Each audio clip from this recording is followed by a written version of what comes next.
رئيسل وزراء حكومة فدرالك الصومالية مدن حسن علي قيرة ayaa waxa uu kulan la qaatay guddiga sare ee culimada Soomaaliyeed kulankani oo ka dhacay magaalada Muqdisho ayaa waxa ay kaga wada hadlayeen howlaha horyaala dalka iyo sidii ay culimada uga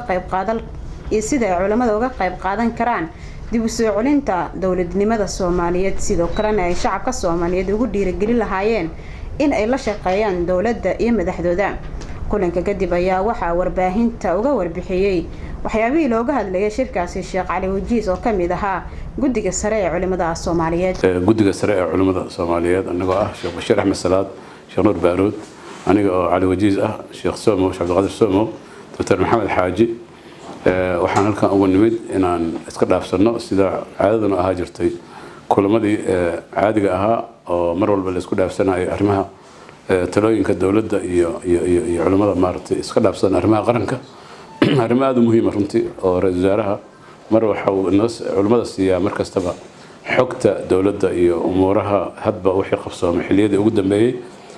iyadoo runtii dawladda guulo badan oo wax ku ool ah culimaduna ay runtii aad u taageersan tahay iskaashi badan ay leedahay dawladda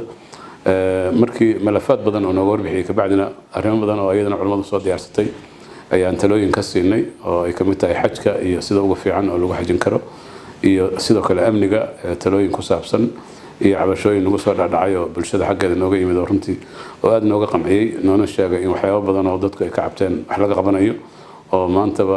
loo fadhiyay isagoo shir u gudoominayay dadkii xubnihi kale oo ay khuseysay ay u fadhiyeen amniga marka sidoo kale waxaan runtii arrimo muhiim iska dhaafsanay arrimaha ku saabsan garsoorka hagaajintiisa iyadoo hadda dawladdu ay arrimo badan oo aad u muhiim ah wado waxa kale oo iska dhaafsan ara in runtii loo baahan yahay marxalad aad u muhiim ah maadaama la marayo dalka la rabo in dib loo amniga loogu baahiyo dalka oo dhan dawladdu ay shaqo badan ay hayso in mar walba wada tashi joogta culimada iyo ka dhaxaysa xukuumadda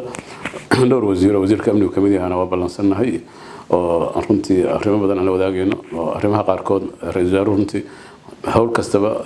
dhinacyada ay khusayso ayuu tawjihaad ka siiyaa marka runtii shirkaas guul ayuu kusoo dhamaaday aadna ugu mahadcelinayna ra'iisul wasaaraha waqti aad u fiican waana siiyay Soomaalidana waxaan ugu bashaareynaa insha Allah inay xukuumadoodu ay runtii arrimo badan oo istiraatiiji oo muhiim ah oo dalkan wax badan ka bedel doona inay gacanta ku hayso Ilaahay waxaan ka baryaynaa dalka inuu hagaajiyo ummadda isku keeno doobo sallallahu alayhi wa sallam Muhammad